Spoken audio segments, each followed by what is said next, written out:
Warm greetings from the High 10. It is Everyday Shenanigans on this Wednesday, May 6, 2020. Thanks for joining me. I'd like to bring you said information by CNBC, and it is pertaining to the White House and its correspondence in response to COVID-19 and the task force. If you need verification, CNBC is the source.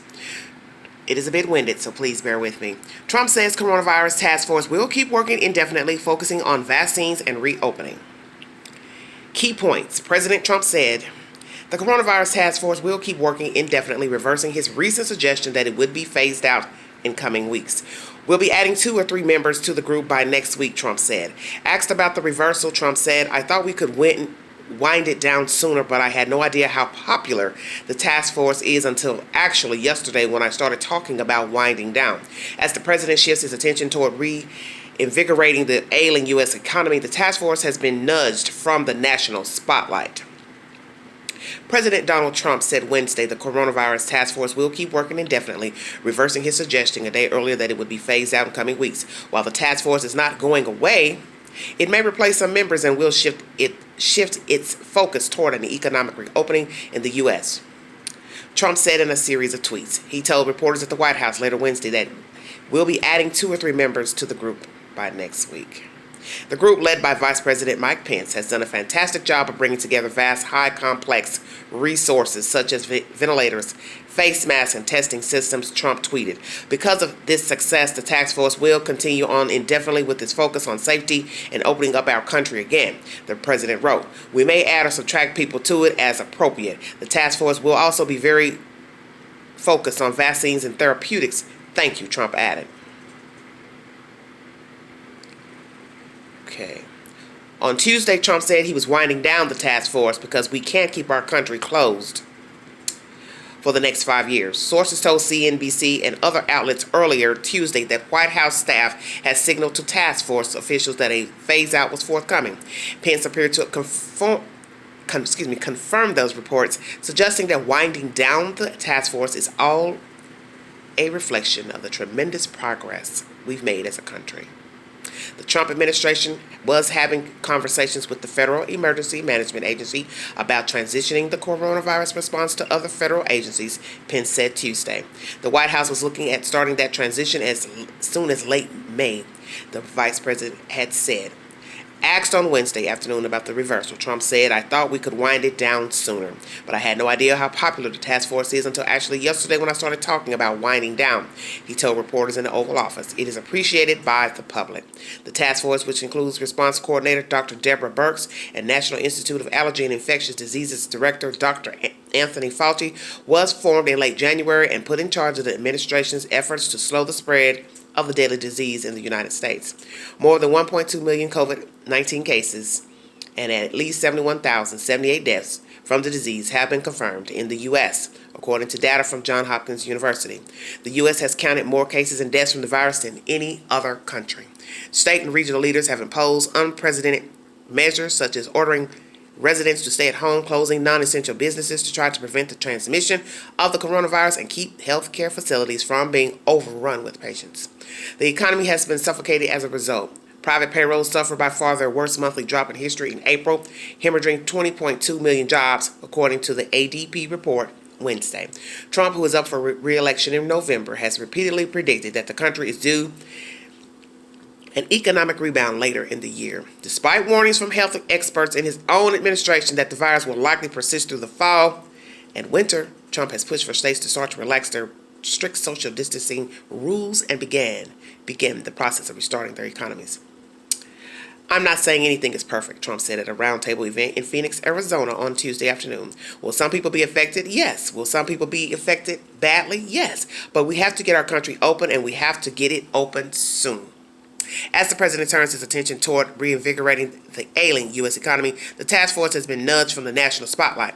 On-camera press briefings with the task force once a near daily occurrence. have not been held since April 24th, and a source told CNBC on Tuesday that the operation has been meeting less frequently. Mike Pence and the task force have done a great job, but we're now looking at a little bit of a different form, Trump said in Phoenix. That form is safety and opening, and we'll have a different group probably set up for that. But while the coronavirus appears to be on the decline in so-called hotspots in the U.S., such as New York, some states have seen an uptick in cases as they start to lift restrictions. In an ABC News interview that aired Tuesday evening, Trump acknowledged that reopening parts of the country would inevitably cost some Americans their lives.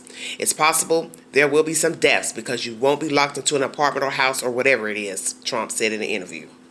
Lord have mercy. But at the same time, we're going to practice social distancing.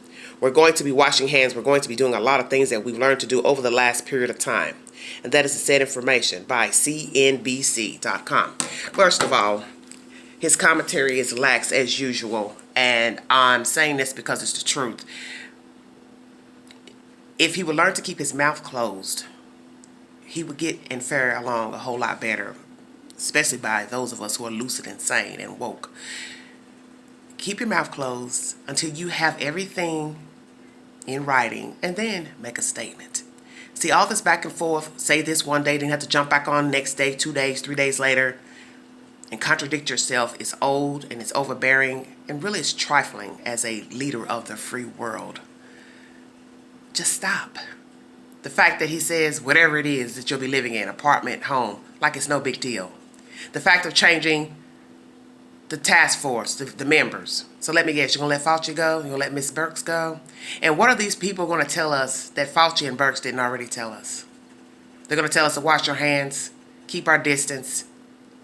See, I don't understand that. Why are you regrouping the group? Because what will these next people tell us that Fauci hasn't already told us to do? What other health officials have told us to do already? What will these new group of people tell us? And will Fauci and Ms. Birx be out the loop? Yeah, I'm wondering about that. That's my said commentary, but I just think it's sad, once again, that this man cannot keep his mouth closed and cannot just stick to an agenda, be adamant about what he says, and stop having to jump back on a day or two later and switch it up. But the fact, and this is really my main point, the fact of saying that the coronavirus task force was appreciated and fascinating by the people and all that old type of bull, what are you talking about? Didn't you form the task force? Didn't you approve this task force? So why wouldn't people appreciate it? People want to hear the briefings, I would hope, so they'll know what the hell is going on in this country.